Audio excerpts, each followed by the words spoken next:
Verili by ste, že všetky tieto nádherné vianočné ozdoby sú vyrobené z papiera, ktorý máte určite aj vy doma? Na výrobu týchto dekorácií sa môžu použiť rôzne papiere. Môžu to byť rôzne kraftové papiere, môže to byť aj len baliaci papier.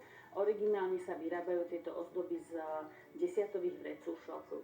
Rôzny teda papier môžeme použiť. A ako sa to teda vyrába? Na výrobu potrebujeme iba papier, lepidlo a nožnice, čiže je to veľmi jednoduché. V podstate sa iba vrecúška zlepia k sebe a potom sa vystrihnú ako vystrihovačka pre deti a je z toho hviezdička.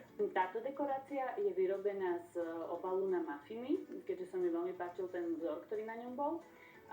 Obal som musela najprv vyžehliť, aby som ho vyrovnala, potom som z neho urobila vlastne válec alebo ruličku, čiže som zlepila dve strany k sebe a nakoniec sa tieto ruličky zlepia spolu.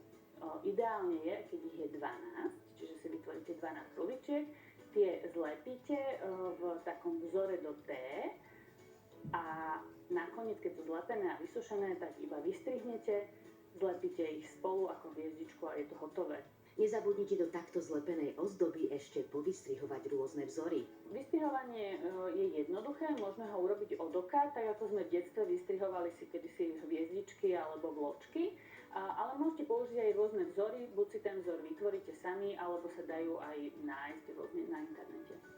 Hviezdička sa dá dozdobiť aj už po vytvorení, napríklad dierkovačom.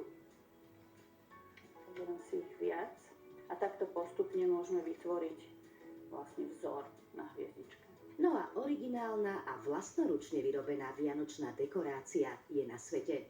Ešte jednoduchší postup je použiť desiatové vrecúška, ktoré tiež iba zlepím spolu, vždy 12 kusov. Aj v tomto prípade lepíme lepidlo do tvaru T.